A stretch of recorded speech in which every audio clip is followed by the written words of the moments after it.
Hey y'all, welcome to Shareably Delicious. Today I'm super excited about this dish because chicken is one of my favorite foods. But smoked chicken, my husband started doing this last summer and we eat it in salads, which we'll show you how to do in this video, wraps, with sides, by itself. I could eat this chicken every day and it is delicious, so we hope you enjoy too.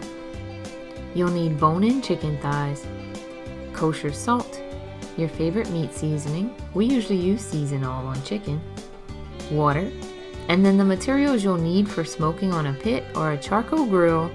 Make sure you have enough space so that the chicken can have indirect heat, charcoal, and a way to light the charcoal, which we use a chimney starter and newspaper, but use whatever works for you. The first step is to brine the chicken. Now some people think this isn't necessary, but we've tried it both ways and we really feel that brining it makes the chicken much more tender and juicy. Brining means letting the meat soak in a saltwater mixture in the fridge for a few hours. So the first thing you need to figure out is how many cups of water it will take to cover the chicken. Now pour that much water into an empty bowl, add 1/4 cup of kosher salt per quart of water, and dissolve the salt.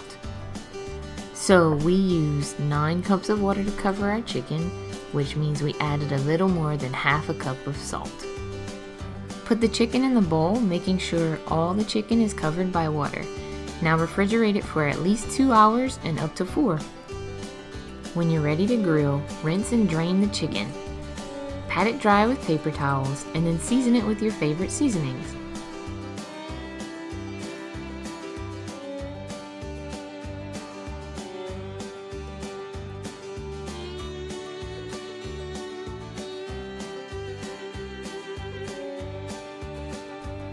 Now it's time to light the charcoal, and we're going to show you how to do this using a chimney starter and newspaper, because we think that using lighter fluid leaves an aftertaste in the meat sometimes. This is a chimney starter. First, you're going to crumple up several pieces of paper and place them under the chimney like this. Add enough charcoal so that the chimney is about 3/4 full, and light the paper on fire on the bottom in several places. Once it's lit, you'll know the coals are ready to put in the pit when you can see some white on all of them. This usually takes about 15 minutes for ours. Now while the coals are heating, get your pit ready. You'll be using indirect heat to get the smoked effect, so you can use a charcoal holder like this, or just push all the coals to one side. Once the coals are hot enough, dump them into the charcoal holder or one edge of the pit. Be sure to position the lid air vent on the opposite side of the charcoal so that the smoke will pass over the chicken. Let the coals heat up for about 5 more minutes, then it's time to put the chicken on.